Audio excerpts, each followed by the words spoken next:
তক্ক যুক্তি গপ্প। আর আজকের বিষয় হচ্ছে যে জাতি উপজাতিদের মধ্যে বিভেদের মূলে ত্রিপুরার রাজ পরিবাস। এবং এটা বলেছেন 20 বছরের মুখ্যমন্ত্রী তথা রাজ্যের বর্তমান বিরোধী দলনেতা পলিট ব্যুরোর সিপিআইএম পলিট ব্যুরোর অন্যতম সদস্য মানিক সরকার। রাজন্য শাসিত বা রাজ আমলে বা এই রাজ্যের রাজাদের উপর দোষ চাপিয়ে দিয়েছেন প্রাক্তন এই মুখ্যমন্ত্রী। এডিসি ভোট সামনে, হয়তোবা সেই লক্ষ্যেই নিজেদের গায়ে থেকে এই বিভেদের যে বিষয়টা অভিযোগটা ঝেড়ে ফেলে দিতেও তিনি হয়তো সেই ধরনের মন্তব্যটা করে থাকতে পারেন। ইতিহাস কিন্তু সেই কথা বলছে না। তিনি যেটা বলছেন বা তিনি যেটা গতকাল আগরতলা টাউন হলে কমিউনিস্ট পার্টির শতবর্ষ উদযাপন অনুষ্ঠানে ভাষণ দিতে গিয়ে বললেন, তার এই বক্তব্য কিন্তু ইতিহাস বলছে না বা ইতিহাসে কোনো প্রমাণ নেই। তিনি যেটা বললেন যে রাজ্যের জাতি উপজাতিদের বিভেদের মূলে রাজ পরিবার। আর এ নিয়েই আমাদের আজকের এই আলোচনা তক্ক যুক্তি গপ্পতে। আমাদের স্টুডিওতে উপস্থিত আছেন রাজ্যের বিজেপি নেতা প্রবীর চক্রবর্তী। পাশাপাশি আমরা ফোনে কথা বলবো ফরওয়ার্ড ব্লকের নেতৃত্ব রাজ্য সম্পাদক শ্যামল রায়ের সাথে। আমরা কথা বলবো এনসিটি তদানীন্তন সময় এনসিটি, যদিও এখন আইএনপিটির সাথে মিশে গেছে, তো আইএনপিটির নেতৃত্ব অনিমেষ দেববর্মা কি বলছেন আমরা আলোচনায় যাব। তবে তার আগে প্রাক্তন মুখ্যমন্ত্রী রাজ্যের বর্তমান বিরোধী দলনেতা মানিক সরকার ঠিক কি বলেছেন একবার শুনে নেই। শুনুন আপনারাও। আমাদের ত্রিপুরা ক্ষেত্রে যেটা বিশেষ করে মাথায় রাখতে হবে সেটা হচ্ছে উপজাতি এবং অনুপজাতি এই অংশের মধ্যে বিরোধ বদলার চেষ্টা রাজন্য শাসন থেকে উপজাতি এবং অনুপজাতি এই অংশের মধ্যে বিরোধ বদলার চেষ্টা রাজন্য শাসন থেকে উপজাতি এবং অনুপজাতি এই অংশের মধ্যে বিরোধ বদলার চেষ্টা রাজন্য শাসন থেকে এটা এখনো কন্টিনিউ করছে। এটাই হচ্ছে আমাদের গণতান্ত্রিক আন্দোলনের ভিত্তি এবং এটার উপর ভিত্তি করে বিপ্লবী ভবিষ্যৎ যে সংগ্রাম তার বিস্তার লাভ করবে, লক্ষ্যে প্রচার সংগ্রাম সাফল্য অর্জন করবে। কাজে এই জায়গাটা আমাদের চোখের নদীর মতো রক্ষা করতে হবে। নানা দিক থেকে এটার উপর কিন্তু আক্রমণ আনার চেষ্টা চলছে। কাজে এই সমস্ত বিষয়গুলি ভাবনায় নিয়ে আমরা আজকের অনুষ্ঠান থেকে ফিরে যাব। জাতি উপজাতি মধ্যে বিরোধ বাঁধানোর চেষ্টা রাজ আমল থেকে, রাজন্য আমল থেকে, এবং সেটা বারবার তিনি বলেছেন। এবং এই সময়ে গণতান্ত্রিক যে আন্দোলন, ওই যে বিষয়টাকে টার্গেট করেই এগিয়ে যেতে হবে, যেটা তিনি কমরেডদের পরামর্শও দিয়েছেন। এবং আজকে এডিসি ভোটের মুখে, যখন এডিসি ভোট একেবারে দোরগোড়ায়, এডিসি ভোটের মুখে প্রাক্তন মুখ্যমন্ত্রী মানিক সরকার তিনি কেন এই ধরনের উক্তিটা করতে গেলেন, রাজ আমলের ঘাড়ে কেনই বা দোষ চাপিয়ে দিলেন, তার বিশ্লেষণ বা বিশ্লেষণাত্মক আলোচনা আমরা করব। আমরা প্রথমেই চলে যাচ্ছি প্রবীরদার কাছে। প্রবীরদা, যেহেতু এডিসি নির্বাচন খুব কাছে, মনে হচ্ছে যে প্রাক্তন মুখ্যমন্ত্রী একেবারে জেনে শুনেই রাজ আমলের ঘাড়ে দোষটা চাপিয়ে দিতে চাইছেন। ইতিহাস তো সে কথা বলছে না, কি বলবেন? দোষ প্রথম কথা হচ্ছে যে বিষয়টা নিয়ে আপনারা আজকে এই আলোচনার সাব্যস্ত করেছেন, বিষয়টা খুবই গুরুত্বপূর্ণ। কারণ যে কেউ তার কথাটা বলেনি, কথাটা বলেছে 20 বছরের টানা মুখ্যমন্ত্রী, রাজ্যের মুখ্যমন্ত্রী, বর্তমানের বিরোধী দলের নেতা। এটা একটা দায়িত্বশীল পদ এবং সিপিআইএম দল যাই হোক, যতটুকুই হোক, তার সর্বোচ্চ যে কমিটি পলিট ব্যুরোর অন্যতম সদস্য। তো আপনি বলেছেন যে ইতিহাস তা বলে না। এটাই ঘটনা। রাজন্য আমল শুধু না, তার পরবর্তী সময়েও আমাদের রাজ্যে জাতি উপজাতি অনেক অংশের মানুষের সুভ্রাতৃত্ব অটুট ছিল। রাজন্য আমল আমি দেখিনি, কিন্তু শুনেছি। ইতিহাস, যতটুকু ইতিহাস থেকে যতটা জানার সুযোগ হয়েছে ততটা জেনেছি। রাজন্য আমলে জাতি উপজাতি অংশের মানুষের মধ্যে সুভ্রাতৃত্ব অটুট ছিল। রাজারা, আমাদের এই রাজ্যের রাজারা, ওনারা উপজাতি অংশের হলে পরেও উপজাতি অংশের মানুষদেরকে কুলে তুলে নিতে, কাছে টেনে নিতে তারা কখনো দ্বিধা করেনি। তারা কাছে টেনে নিয়েছে। তাদের থেকে কৃষ্টি সংস্কৃতি এগুলি, তাদের কৃষ্টি সংস্কৃতি অনুসরণ করার চেষ্টা করেছে, এগুলিকে ফার্নিশ করার চেষ্টা করেছে। এগুলি সর্বজন বিদিত, এগুলি সকলেই জানে, এ নিয়ে কোনো বিতর্ক নেই। রাজন্য আমলের পরবর্তী সময়ে আমাদের জন্ম, স্বাধীন ভারতে আমাদের জন্ম, ত্রিপুরা ভারত মুক্তির পর আমাদের জন্ম। আমরা আমাদের ছোটবেলায় দেখেছি উপজাতি অংশের মায়েরা বোনেরা বৈনানি পাতার জন্য, তাদের ভাষায় বৈনানি পাতার জন্য, আত্মীয়তা করার জন্য তারা উপজাতি অংশের মানুষের বাড়ি বাড়ি যেত, ছুটে আসত। এই ধরনের সম্পর্ক ছিল। এই সম্পর্কের চির ধরে কখন,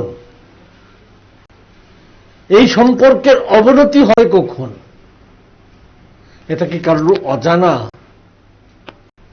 এ তো কারোর অজানা নয়।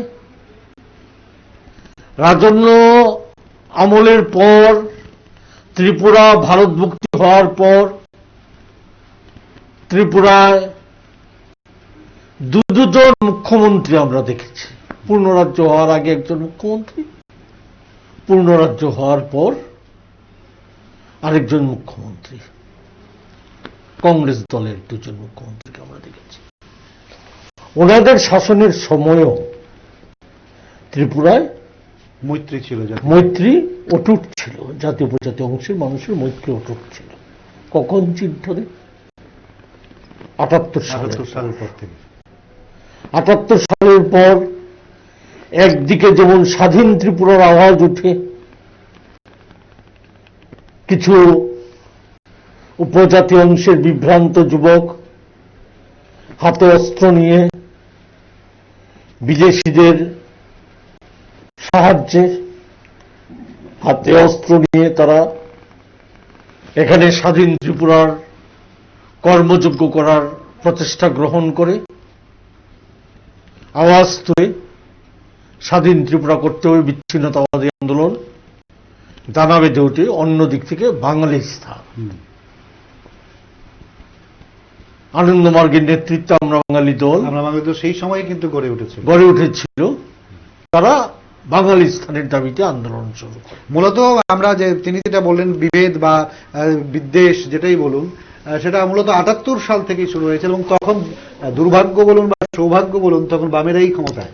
তাই এটাই আমি বলার জন্য আমি এই প্রসঙ্গটার উত্থাপন করলাম যে কোন সময়ে সৌভ্রাতৃত্বের চির ধরে, কখন মৈত্রীর সংকট দেখা দেয়, কখন একের বিরুদ্ধে, এক অংশের বিরুদ্ধে আরেক অংশকে লেলিয়ে দেওয়ার খেলা শুরু হয়। এটা কি রাজ্যের মানুষ ভুলে গেছে? এত দ্রুত ভুলে যাওয়ার কথা নয়। ভাতৃঘাতী দাঙ্গা কত মানুষ খুন হয়েছিল, এবং এখনো ভাতৃঘাতী দাঙ্গার গদগদে ক্ষত ক্ষত ক্ষত নিয়ে এখনো অনেক বেঁচে আছেন। ক্ষত নিয়ে এখনো বেঁচে আছে, কত বাড়িঘর চালিয়ে দেওয়া হয়েছিল, কত লুটপাট হয়েছিল, কত না কিছু হয়েছিল। এগুলি কি কারণ অজানা? এগুলি কোন সময়ে, কাদের রাজত্বে এগুলি হয়েছে? আজও এই কথা মানিকবাবুর নূতন নয়। রাজন্য আমলকে দোষারোপ করা, তাদেরকে খাটো করে দেখা, এবং উনি আগেও বিভিন্ন বক্তৃতায় বলছেন, উনি এই সমস্ত কিছু উল্লেখ করেছেন, বলেছেন। ওদের দল এগুলি বলে আত্মপ্রসাদ লাভ করে, এগুলি বলে মানুষকে বিভ্রান্ত করার চেষ্টা করে। ফলে ওনারা সেই লক্ষ্যে এডিসি নির্বাচনের প্রাক্কালে আবার রাজনৈতিক ফায়দা তোলা যায় কিনা, আবার জাতি উপজাতি অংশের মানুষের মধ্যে বিভেদের বীজ ছড়িয়ে দেওয়া যায় কিনা, সেই লক্ষ্যে সামনে রেখে এই উক্তিটা উনি করেছেন বলে আমরা মনে করি। প্রবীর, আসবো আপনার কাছে। তো আমি এখন ফরওয়ার্ড ব্লকের রাজ্য সম্পাদক শ্যামল রায়ের সাথে যোগাযোগ করার চেষ্টা করছি। আমরা শ্যামল বাবুর বক্তব্য তুলে ধরবো। আমরা অনুষ্ঠানটা শুরু করেছিলাম রাজ্যের বিরোধী দলনেতা প্রাক্তন মুখ্যমন্ত্রী, টানা 20 বছরের মুখ্যমন্ত্রী মানিক সরকারের বক্তব্য দিয়ে, এবং গতকাল তিনি আগরতলা টাউন হলে কমিউনিস্ট পার্টির শতবর্ষ উদযাপন অনুষ্ঠানে ভাষণ দিচ্ছিলেন। তিনি কিন্তু একটা গুরুত্বপূর্ণ কথা বলেছেন, কোড আনকোড, যে জাতি উপজাতিদের মধ্যে এই যে বিভেদ ছড়ানোর মূলে রাজ পরিবার বা রাজন্য শাসিত এই ত্রিপুরায় জাতি উপজাতিদের মধ্যে বিরোধ সৃষ্টি হয়েছিল, সেটা কিন্তু বোঝানোর চেষ্টা করেছেন তিনি। এবং কমরেডদের তিনি বলেছেন সতর্ক থাকতে, এবং কমরেডদের পরামর্শ দিয়েছেন যে গণতান্ত্রিক উপায়ে লড়াইটাকে চালিয়ে যেতে। এই বিষয় নিয়ে আলোচনা। আমাদের সঙ্গে জুড়ে গেছেন ফরওয়ার্ড ব্লকের রাজ্য সম্পাদক শ্যামল বাবু। আপনাকে নিউজ ভ্যানগার্ডে স্বাগত জানাই। হ্যাঁ, নমস্কার। নমস্কার। আপনার অবগতির জন্য আরেকবার আমরা বিরোধী দলনেতা প্রাক্তন মুখ্যমন্ত্রী মানিক সরকারের বক্তব্যটা আবার আপনাকে শোনাচ্ছি, তারপরে আপনার উদ্দেশ্যে প্রশ্নটা ছুড়ব। আপনি শুনুন বিরোধী দলনেতা মানিক সরকার গতকাল টাউন হলে কি বলেছিলেন, আমরা যে বিষয়টা নিয়ে আলোচনা করছিলাম। শুনুন একবার। হ্যাঁ, আমাদের ত্রিপুরার একটু যেটা বিশেষ করে মাথায় রাখতে হবে সেটা হচ্ছে উপজাতি এবং অনুপজাতি এই অংশের মধ্যে বিরোধ বদলার চেষ্টা রাজন্য শাসন থেকে, উপজাতি এবং অনুপজাতি এই অংশের মধ্যে বিরোধ বদলার চেষ্টা রাজন্য শাসন থেকে, উপজাতি এবং অনুপজাতি এই অংশের মধ্যে বিরোধ বদলার চেষ্টা রাজন্য শাসন থেকে, এটা এখনো কন্টিনিউ করছে। এটাই হচ্ছে আমাদের গণতান্ত্রিক আন্দোলনের ভিত্তি, এবং এটার উপর ভিত্তি করে বিপ্লবী ভবিষ্যৎ যে সংগ্রাম তার বিকাশ বিস্তার লাভ করবে, লক্ষ্যে প্রচার সংগ্রাম সাফল্য অর্জন করবে। কাজে এই জায়গাটা আমাদের চোখের নদীর মতো রক্ষা করতে হবে। নানা দিক থেকে এটার উপর কিন্তু আক্রমণ আনার চেষ্টা চলছে। কাজে এই সমস্ত বিষয়গুলি ভাবনা নিয়ে আমরা আজকের অনুষ্ঠান থেকে ফিরে যাব। শুনলেন শ্যামল বাবু যে জাতি উপজাতিদের মধ্যে বিরোধ বাঁধানোর চেষ্টা রাজন্য আমল থেকে, কিন্তু ইতিহাস তো সে কথা বলছে না শ্যামল বাবু। হ্যাঁ, হ্যাঁ, হ্যাঁ, না, এটা আপনার একটা অংশ দেখালেন বলে। হ্যাঁ, হ্যাঁ, তো সেটা উনি কিভাবে ব্যাখ্যা করেছেন সেটা নিশ্চয়ই ভালো করে বলতে পারবেন। তবে আমার মনে হয় আর কি জিনিসটা, এই কথাটা ঠিক যে রাজন্য আমল থেকে বলতে ঠিক কোন সময়টা কি বোঝাচ্ছিলেন সেটা ব্যাখ্যা করার বিষয়। হ্যাঁ, আর আমরা যেটা জানি তো ইতিহাসের দিক থেকে যে ত্রিপুরা কিন্তু রাজন্ত্র শাসিত সময়ও ত্রিপুরার চাকলা রুষ্ণাবাদী অঞ্চলটা ছিল রাজার জনগোষ্ঠীর অংশ, এবং এখানে বিস্তীর্ণভাবে খুবই অনেকটা উন্নত ছিল, এবং সেখান থেকেই রাজস্বের মূল অংশটা ওখান থেকেই আসতো। এবং ত্রিপুরার রাজবাড়ি এখনো কুমিল্লাতে আছে, এবং সেখানে সতীন্দ্র বর্মনের মতো লোকেরা সেখানে লালিত পালিত হয়েছিল, এবং রাজা নবদ্বীপ চন্দ্রের নাম আমরা শুনেছি, মহারাজা নবদ্বীপ চন্দ্রের সেখানে তাদের এখনো রাজবাড়ি রয়েছে, ত্রিপুরার রাজবাড়ি, সেখানে একটা ঐতিহাসিক। আর ত্রিপুরাতে আমাদের জানা মতো এই বাঙালি এবং মানে জাতীয় উপজাতির মধ্যে এই ধরনের লড়াই কোন সময় তৈরি করা হয়েছে, কিন্তু প্রধানত এটা জমির প্রশ্নে যখন বিশেষ করে পার্বত্য ত্রিপুরায় আফটার পাকিস্তান যখন জমির প্রশ্ন আসলে তখন কোনো জায়গাতে প্রশ্ন সংঘর্ষ বা কিছুটা তৈরি হয়েছিল। এটা তো স্বাভাবিক প্রক্রিয়াই, মানে জমি হাতছাড়া হওয়ার যে ভয় বা জমি থেকে উৎখাত হওয়ার যে ভয়, সেসব থেকে এই প্রবলেমগুলো তৈরি হয়েছিল, কিছু কিছু জায়গাতে হয়েছে। কিন্তু এই কথাটা সত্য যে রাজার রাজত্ব আমলে আগে হয়েছে, সেটির দিকে আমি বলবো। কিন্তু জনশিক্ষা যে নামে যে আন্দোলন তৈরি হয়েছিল সেটা কিন্তু উপজাতিদের মধ্যে শিক্ষার আলো ছড়িয়েছে এবং সেখানে একটা মানে বামপন্থী মতাদর্শগত যে লড়াই আমরা তার একটা দৃষ্টিভঙ্গি ওখান থেকে তৈরি হয়েছে। এবং এখানে জমি নিয়ে বিশেষ করে জমির ক্ষুধা সব জায়গায় আছে মানুষের মধ্যে, সেইখান থেকে এই সমস্যাগুলি তৈরি হয়েছে। আর রাজন্য আমলে আমরা দেখি যে রাজাই নিজে অনেক বাঙালিদের এনে অনেক জায়গাতে তারা বসতি স্থাপন করেছেন, ডেকে এনেছেন, বসিয়েছেন এবং এখানে ট্রাইবেল বাঙালির মধ্যে সদ্ভাব ছিল, সবসময় ছিল। পরবর্তীকালে আপনারা যেটা বলছেন, আমি দেখলাম রবীন্দ্রবাবু বলছেন যে কোন সময় হয়েছে উপজাতি যুব সমিতি কবে তৈরি হলো এবং কারা তৈরি করলেন, পেছনে কারা, তো লড়াইটা কারা তৈরি করলেন, বিভেদটা কারা তৈরি করছেন, এটা তো দেশের মানে রাজ্যের মানুষ দেশের মানুষ জানে। এটাকে ঘুরানো যাবে না, ইতিহাসের তথ্যকে ঘুরিয়ে দেওয়া যাবে না। এর জন্য শুধু বামেদের আমাদের হয়েছে বলে বামেদের দিকে আঙুল তোলা যায়, এইভাবে তোলা যায়। আমি মনে করি না সেটা ঐতিহাসিক ইতিহাসগতভাবে ভুলভাবে ব্যাখ্যা করা উচিত, এইটা কিন্তু ঠিক নয়। শ্যামলদা থাকবেন, আমি প্রবীরদার কাছে চলে যাচ্ছি। শ্যামলদা লাইনে থাকবেন। প্রবীরদা, মানে যেটা তিনি বললেন চাকলা রোশনাবাদ পাশাপাশি যুব সমিতি, যেটা পরিষ্কারভাবে আপনি যেটা বললেন আপনার কথা খণ্ডন করে উনি বললেন যে ত্রিপুরা উপজাতি যুব সমিতির সময় থেকে একটা ইন্ধন বা একটা জাতি উপজাতির মধ্যে বিভেদ সৃষ্টি, তো সেটা ইতিহাসটাকে তো অস্বীকার করার উপায় নেই। যুব সমিতি গঠনের একটা প্রেক্ষাপট আছে, আমি সেই প্রসঙ্গে পড়ে আসছি। চাকলা রোশনাবাদ এগুলো তো জানার কথা, সকলেই জানে যে রাজার আমলে রাজন্য আমলে চাকলা রোশনাবাদ ত্রিপুরার অন্তর্ভুক্ত ছিল, এটা সকলেরই জানা আছে। এবং চাকলা রোশনাবাদের যে এলাকাটা, সেই এলাকাটার প্রধানত অনুপজাতিদের বসবাস ছিল। সেখান থেকে রেভিনিউর একটা রাজস্ব বলি আর রেভিনিউ বলি যাই বলি, তার একটা বড় অংশ সেখান থেকে আদায় হতো। চাকলা রোশনাবাদে যারা বসবাস করতো তারা চিন্তা চেতনার দিক থেকে তারা অগ্রগণ্য ছিল, তাদের অনেকটাই অগ্রগতি পথে তারা হাঁটছিল। সেখান থেকে চাকলা রোশনাবাদকে রাজারা কখনো অবহেলা করেনি। চাকলা রোশনাবাদদের থেকে যেগুলি শিক্ষণীয় যে সমস্ত বিষয়গুলো ছিল সেগুলি রাজারা আত্মস্থ করেছে, সেগুলি উপজাতি অংশের মানুষের মধ্যে তার নির্যাস নিয়ে যাওয়ার চেষ্টা করেছে উপজাতি অংশের মানুষের মধ্যে, এবং সেটা ভালো যে দিকগুলি সেগুলি যাক, এটা তো সকলেই চায়, এটা তো কোনো খারাপ দৃষ্টিভঙ্গি না, খারাপ বিষয় না।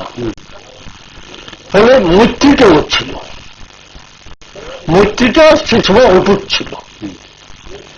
উপজাতিরা সংখ্যাগরিষ্ঠ হলে পরেও এই রাজ্যে উপজাতি অংশের মানুষকে কখনো তারা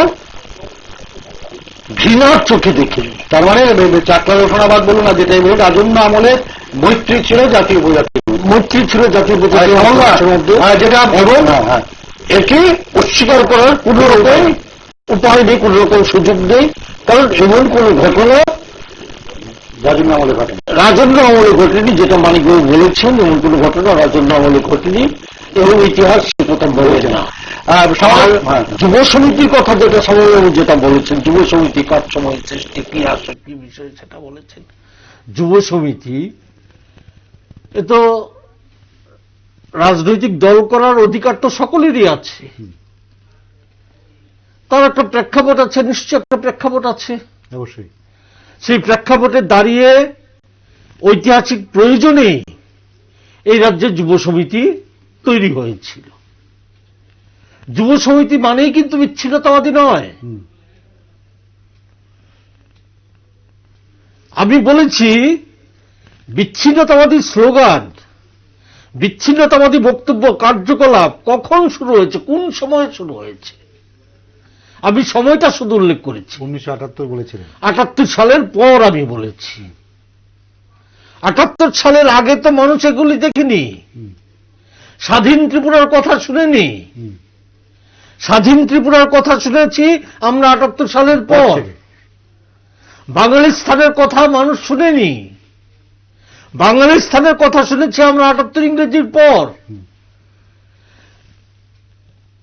ভাইয়ে ভাইয়ে দাঙ্গা, হাঙ্গামা, ভাতৃঘাতী দাঙ্গা, সেগুলো আমরা দেখেছি 1980 সালে, বা 80 সালের আগে থেকেই শুরু হয়ে গেছে। আগে থেকে শুরু হয়েছে, 78 সালের পর আমরা দেখেছি। 78 সালের আগে তো আমরা দেখিনি, 78 সালের পর আমরা দেখেছি। কোন পিরিয়ডে দেখেছি? আসছি প্রবীর দা। শ্যামলবাবু, 1978 কোলার ব্লকের রাজ্য সাধারণ সম্পাদক শ্যামল রায়, 1978 সালের পর থেকে আমরা বিচ্ছিন্নতাবাদী আন্দোলন দেখেছি, এর আগে কিন্তু আমরা দেখিনি সেটা, এবং যেটা বললেন প্রবীর দা, কি বলবেন? না, সেটা তো আমি তো সে কথাই বলছি যে বিচ্ছিন্নতাবাদী আন্দোলন তখন একটা কংক্রিট শেষ ছিল এবং তার পেছনে কারা রয়েছে এইটা বলছি। আপনারা এটা তো তদন্ত করার বিষয় না। আর এখন সবার কাছে ওপেন সিরিয়াসই বলা যায়, এটা তো এই জায়গাতে তারা কোথা থেকে তৈরি হলো, কিভাবে কারা করলেন, এই জিনিসগুলো কিন্তু সামনে আসবে। আর আমি তো প্রথমেই বলেছি, জমি নিয়ে, জমির প্রশ্নে একটু মানে যে কোনো জায়গাতেই জনগোষ্ঠীগতভাবে কিছু বিভেদ তৈরি হতেই পারে, এবং সেটা ত্রিপুরার ক্ষেত্রেও হয়েছে, এটা অনেক আগেও হয়েছে, হয়নি বলবো না, কিন্তু ঠিক কোন মাত্রায় ছিল, কোন অ্যাঙ্গেলে ছিল, বা কতটা ইয়ে ছিল, সেটা হলো আলাদা একটা বিষয়।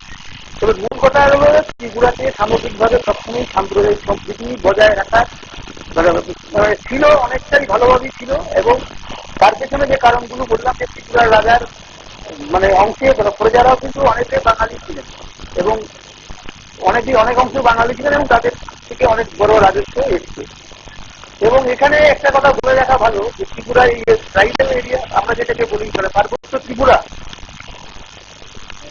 হ্যাঁ, পার্বত্য ত্রিপুরাতে কিন্তু যে আমি ভারত সরকারের যে পরিসংখ্যান, আমাদের যেটা বলে সেন্সাস রিপোর্ট, হ্যাঁ, জনগণী, মানে এই যে সেন্সাসে কিন্তু একেবারে পরিষ্কার ভাবে দেখা যায় যে বাঙালি এবং মানে উপজাতি এবং অনুপজাতি, এই যে ব্যাপারটা আমরা বলি যেভাবে জনজাতি বা যারা প্লেনল্যান্ডের লোক যাদের বলা হয় অনুপজাতি অংশের মানুষ, তাদের সংখ্যাটা প্রায় কাছাকাছি ছিল। মানে অনেক অংশেই, অনেক বড় অংশের লোকই ত্রিপুরাতে ছিলেন প্রথম থেকে।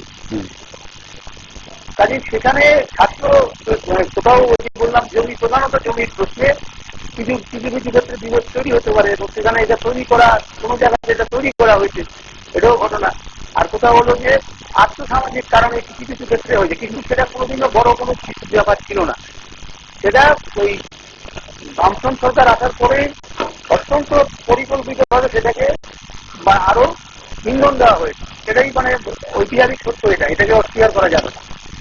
এবং এই যে স্বাধীন ত্রিপুরা বলুন বা বিভিন্ন সন্ত্রাসবাদী গোষ্ঠী যারা তৈরি হয়েছে, এবং এখনো সেটা আমরা দেখছি যে সমস্ত নর্থ ইস্টার্ন জোনকে ডিস্টার্ব করার জন্য মানে এখানে দেখেছি আমরা যে বিভিন্ন উপজাতি ছাত্র সংগঠনের নামে তারা রাস্তায় নেমে পড়েছে, তারা নিজেরাই ঠিক করে ফেলছে কারা বিদেশি নয়, তারা ভূমিপুত্র, হ্যাঁ, কারা কিমিঙ্গিয়া, অসমিয়া ভাষায় যাকে বলা হয়। আপনার কাছে স্পেসিফিক জানতে চাই, আমাদের যে আজকের বিষয় জাতি উপজাতি বিভেদের মূলে রাজন্য পরিবার, সেটা বলেছেন বিরোধী দলনেতা মানিক সরকার। এই যে জাতি উপজাতির মধ্যে বিভেদের মূলে রাজন্য পরিবার, সেই কথাটাকে কি আপনি সমর্থন করেন? না না, সেটা এইভাবে বিষয়টা ব্যাখ্যা করা যাবে না। উনি কি বলেছেন, উনি ব্যাখ্যাটা উনিই দিতে পারবেন কিভাবে কোন অ্যাঙ্গেল থেকে বলেছেন। কিন্তু আমি যেটা বলছি ঐতিহাসিক ভাবে যেটা আমাদের কাছে, সেটা আমাদের দৃষ্টিভঙ্গি থেকে সেটাই আমি বলেছি আমার কথাটা। হ্যাঁ, তো এখানে যদি মানে এটা কিভাবে পোস্ট করেছেন পুরো জিনিসটা তো মানে দেখার বিষয় আছে। আর রাজন্য আমলে ওইটা বললাম যে জমি নিয়ে কিছু কিছু ক্ষেত্রে যে ভূমি ক্ষুধা মানে মানুষের মধ্যে যেটা থাকে, এই সংঘর্ষটা কোনো কোনো জায়গায় তৈরি হতে পারে, তৈরি হয় বিভিন্ন সারা দেশই তৈরি হয়েছে এইভাবে। কিন্তু তাতে তো বিভেদের প্রাচীর তৈরি হয়নি জাতি উপজাতির মধ্যে। বিভেদের কথা না, বিভেদ কেউ কেউ বিভেদ তৈরি করার চেষ্টা করতে পারে, কিন্তু এখানে সবসময় শান্তিপূর্ণ অবস্থান ছিল, শান্তিপূর্ণ অবস্থানে ছিল, সম্প্রীতি ছিল। সম্প্রীতি নষ্ট হয়ে গেছে এই কথা বলা যাবে। এবং মাঝখানে কিছুটা সময় সম্প্রীতি নষ্ট হয়েছিল, কিন্তু এখনো পরবর্তীকালে আবার সেটা অনেকটাই। মাঝখানে বলতে আপনি কোন সনটা, মানে 1978 সন বোঝাতে চাইছেন তো? সেই তো যখন বামফ্রন্ট, তারপরে সেটা আমি তো বললাম ওখানেই তো ষড়যন্ত্র শুরু হয়েছিল।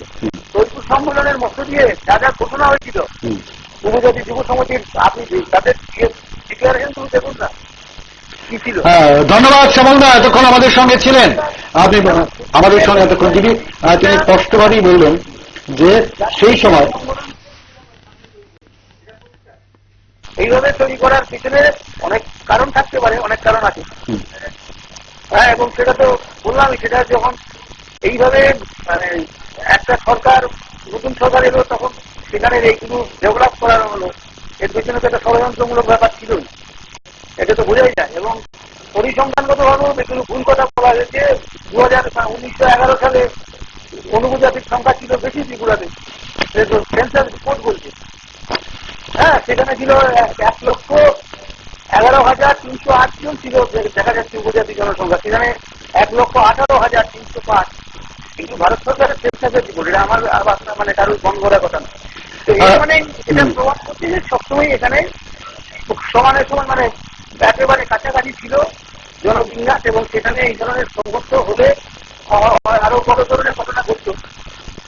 ধন্যবাদ শ্যামলদা, আমাদের এতক্ষণ আমাদের সঙ্গে ছিলেন ফরওয়ার্ড ব্লকের রাজ্য সম্পাদক শ্যামল রায়, এবং তিনি পরিষ্কারভাবে কিন্তু স্বীকার করলেন যে রাজন্য আমলের জাতি উপজাতিদের মধ্যে সম্প্রীতি বা শান্তি সেটা ছিল, এবং শান্তি বিনষ্ট হওয়া শুরু করলো। যদিও তিনি অন্যের ঘাড়ি দোষ চাপাতে চাইছেন, 1978 সাল থেকে তিনি কিন্তু পরোক্ষভাবে স্বীকারও করে নিলেন। আসবো প্রবিদ্যা, সময় হয়ে গেছে বিরতির, ছোট্ট বিরতিতে যাচ্ছি। বিরতির পর ফিরে এসে এই বিষয়টা নিয়ে আলোচনা করব। সঙ্গে থাকবেন, দেখবেন নিউজ ভ্যানগার্ড। ফিরে এলাম বিরতির পর। যে বিষয়টা নিয়ে আমরা আলোচনা করছিলাম সেটা হচ্ছে জাতি উপজাতিদের মধ্যে বিভেদের মূলে রাজ পরিবার। বললেন রাজ্যের প্রাক্তন মুখ্যমন্ত্রী, 20 বছরের মুখ্যমন্ত্রী ছিলেন তিনি। বর্তমানে রাজ্যের বিরোধী দলনেতা, সিপিআইএম পলিট ব্যুরোর অন্যতম সদস্য মানিক সরকার। কিন্তু আমরা ইতিহাসের দিকে যদি একটু ফিরে তাকাই, তাহলে ইতিহাস কিন্তু তেমন কথা বলছেন না। রাজন্য আমলে শান্তি ছিল, সৌভ্রাতৃত্ব ছিল, সম্প্রীতি ছিল, কিন্তু মূলত দ্বন্দ্বটা বা বিভেদ শুরু হয় 1978 সালের পর থেকে, এবং সেখানে ভাতৃঘাতী দাঙ্গা। এখন অনেকেই সেই ক্ষত চিহ্ন নিয়ে বেঁচে আছেন। সেই দিনগুলোর কথা মনে হলে অনেকেই আঁতকে ওঠেন। এখনো সেই ভাতৃঘাতী দাঙ্গার যে চাক্ষুষ যারা দেখেছেন সেই সময়ে, যাদের চোখের সামনে গণহত্যাগুলো সংঘটিত হয়েছে, তারা সেই দিনগুলোর কথা তাদের মনে হলে বা মনে পড়লে তারা কিন্তু এখনো আঁতকে ওঠেন। ইতিহাস সেই সময় বা রাজন্য আমলে জাতি উপজাতির মধ্যে সৌভ্রাতৃত্ব যে ছিল সেটাই বলে। এবং আমরা ফরওয়ার্ড ব্লকের রাজ্য সাধারণ সম্পাদক শ্যামল রায়ের সাথে ফোনে আলোচনা করছিলাম। শ্যামলবাবু একটু ঘুরিয়ে ফিরিয়ে সে কথাই বলার চেষ্টা করেছেন যে রাজন্য আমলে জমি নিয়ে সামান্য বিরোধ ছিল চাকলা রৌশনাবাদ বিষয়ে, এবং কিন্তু জাতি উপজাতির মধ্যে বিরোধ, বিভেদ বা সম্প্রীতি বিনষ্টের কোনো ঘটনা কিন্তু ঘটেনি। তিনি পরিষ্কারভাবে না বললেও কিন্তু বলার চেষ্টা করলেন। যিনি এই উক্তি করেছেন রাজ্যের বিরোধী দলনেতা, তিনিই ভালো বলতে পারবেন। আমাদের স্টুডিওতে আছেন বিজেপি নেতা প্রবীর চক্রবর্তী। আমি প্রবীরদার কাছে যাচ্ছি। এই যে রাজন্য শাসিত ত্রিপুরা, বরাবরই আপনি একটা কথা বলছিলেন যে মানিকবাবুদের রাজন্য শাসিত বা রাজ আমলের প্রতি একটা বিদ্বেষ ভাব কিন্তু আগে থেকেই রয়েছে। আমরা বিভিন্ন সময়ে ওনার ভাষণ শুনেছি বা বিভিন্ন সময়ে বক্তব্য রাখতে গিয়ে উনি বরাবরই বিভিন্ন দোষ রাজন্য আমলের উপর দোষারোপ করতেন বা চাপিয়ে দিতেন। এবং একটা বিশেষ উল্লেখযোগ্য বিষয়, রাজারা, আমাদের রাজ্যের রাজারা যারা দীর্ঘ সময় শাসন করেছেন তারা কিন্তু বাম আমলের যথোপযুক্ত সম্মানও পাননি। কিন্তু বর্তমান সরকার এসে মহারাজা কিরিট বিক্রম বা মহারাজা বীর বিক্রমের যে জন্মবার্ষিকী পালন করা, বীর বিক্রমের নামে এয়ারপোর্ট চালু করা, এই বিষয়গুলো কিন্তু করে রাজাদের সম্মান দেওয়ার কিন্তু চেষ্টা করেছেন, যেটা মানিক বাবুদের কাছ থেকে পাওয়া যায়নি। কি বললেন? এত ঠিকই যে এই রাজ্যের কমিউনিস্টরা, যারা নিজেদেরকে কমিউনিস্ট বলে পরিচয় দেয়, সেই সিপিআইএম দল, প্রধানত সিপিআইএম দল বরাবরই এই রাজ্যের মানুষকে, আমাদের দেশের যারা রাজারা ছিলেন, যারা বলা যায় এই ত্রিপুরার, আধুনিক ত্রিপুরা বলি আর যেই ত্রিপুরাই বলি, এই ত্রিপুরার অন্যতম রূপকার, ত্রিপুরাকে তৈরি করেছেন তাদের মতো করে, ত্রিপুরাকে তারা তৈরি করেছে। তখনকার সময়ে যতটা উন্নত ভাবনা চিন্তা করা যেত, সেই ভাবনা চিন্তা অনুযায়ী কিন্তু ত্রিপুরাকে তৈরি করার চেষ্টা তারা করেছে। সেই রূপকারদের বিরুদ্ধে বিষোদ্গার করার মধ্য দিয়ে রাজ্যের মানুষকে বিভ্রান্ত করার একটা অপচেষ্টা ওনারা দীর্ঘদিন যাবৎ চালিয়ে আসছে। এটার পেছনে উদ্দেশ্যটা কি? উদ্দেশ্য রাজন্য শাসিত ত্রিপুরা বা রাজ আমলের কথা বলে বা বিদ্বেষ ছড়িয়ে জাতি উপজাতির মধ্যে তাদেরকে, বা আমরা জানি যে পাহাড়ের উপজাতিরা যারা রয়েছেন তারা রাজ পরিবারের প্রতি তাদের একটা শ্রদ্ধা বোধ রয়েছে, একটা আবেগ রয়েছে, সেই আবেগটা থেকে কি দূরে সরাতে চাইছেন? না, প্রধানত তো সেটা তো উদ্দেশ্য আছেই। রাজাদের প্রতি যে আনুগত্য, আবেগ যাই আছে, উপজাতি অংশের মানুষের, অনুপজাতি অংশের মানুষের যে আবেগ অনুভূতি যেগুলি আছে, সেগুলি থেকে দূরে সরিয়ে আনা, সেটা তো একটা উদ্দেশ্য আছে। অপর উদ্দেশ্য হচ্ছে নিজেদের শক্তি বৃদ্ধি করা। এতে করে কি তাদের শক্তি বৃদ্ধি হবে? শক্তি বৃদ্ধি হোক আর না হোক, কমিউনিস্টরা তো তাদের শতবর্ষ নাকি উদযাপন করেছে, তো শতবর্ষে তো শতাধিক ভুল করেছে। ভুলে ভরা ইতিহাসটাই তো হচ্ছে ভুলে ভরা, এবং পরবর্তী সময়ে ভুল স্বীকারও করেছে, ভুল স্বীকারও করেছে, ঐতিহাসিক ভুলও বলেছে। স্বাধীনতা আন্দোলনের সময় স্বাধীনতা আন্দোলনের কারীদের বিরুদ্ধাচরণ করা থেকে শুরু করে এই স্বাধীনতা ঝুটা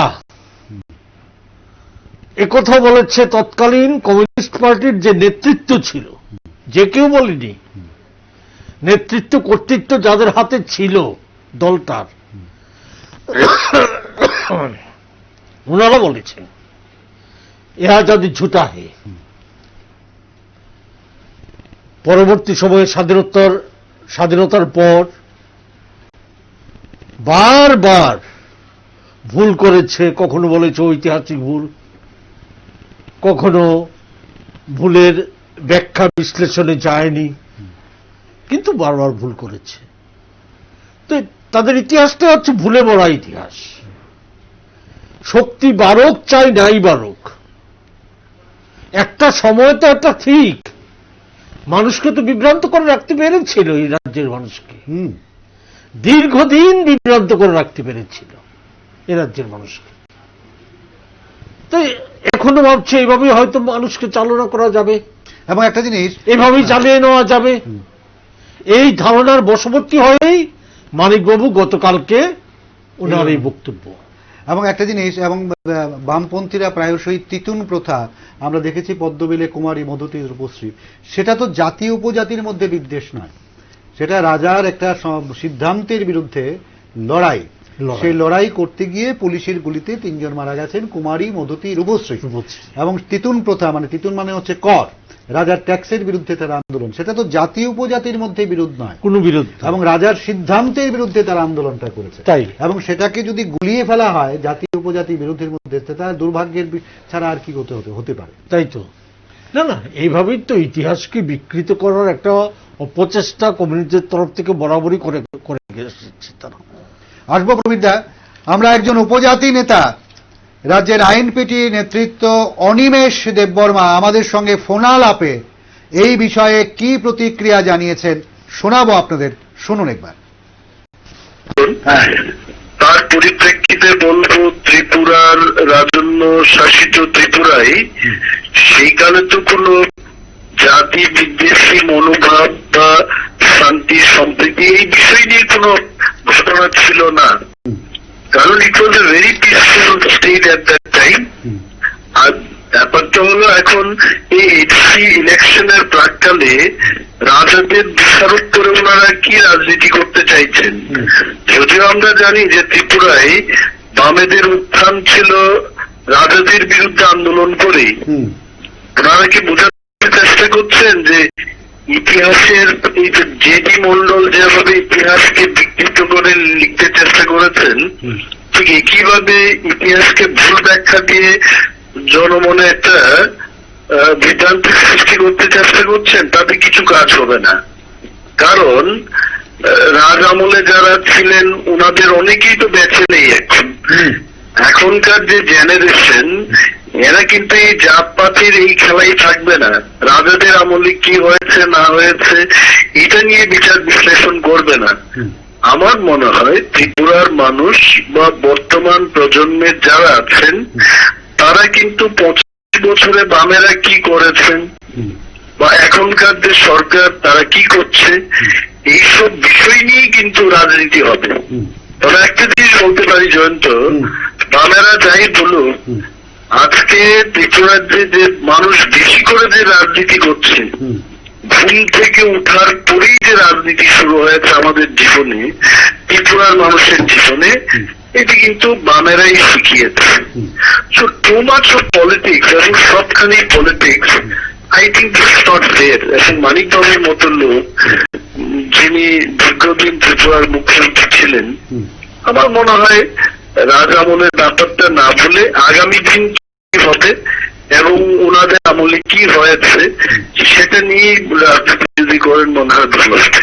আরেকটা বিষয় হয়তো তিনি যেটা বলতে চাইছেন, রাজন্য ত্রিপুরার বা রাজ আমলের ত্রিপুরার বিরুদ্ধে একটা উপজাতিদের মধ্যে বিদ্বেষ ঘটিয়ে ভোটের বাজারটা বা ভোট পাহাড় দখলের জন্য আবার যাতে ক্ষমতায় আসতে পারেন সেই কায়দা হয়তো নিয়েছেন, এবং সেটাই হয়তো রাজ্যের প্রাক্তন মুখ্যমন্ত্রীর মুখ থেকে বেরিয়ে এলো। অনিমেষ বাবু, কিন্তু সেটাতে কোনো কাজ হবে না। অ্যাকচুয়ালি হচ্ছে জয়ন্ত, যে রাজাদের আমলে যদি কোনো এই ধরনের ঘটনা থাকে ওনাকে ফোনে জিজ্ঞেস করুন মানে কি এই ধরনের কোনো ঘটনা আছে কিনা। আর আমার যা মনে হয় এই এইচসি, আমরা শুনলেন আইনপিটি নেতৃত্ব অনিমেষ দেববর্মা কি বললেন। ভোটের মুখে উপজাতিদের বিভ্রান্ত করে ভোট আদায় হলো লক্ষ্য। আমাদের হাতে খুব একটা সময় নেই, আবারও আপনাদের শোনাবো মানিকবাবুর বক্তব্যটা। গতকাল টাউন হলে তিনি যেটা বলেছেন যে জাতি উপজাতিদের মধ্যে যে বিভেদ বা বিদ্বেষ বা যেটাই বলুন তার মূলে রাজ পরিবার। শুনুন আরেকবার।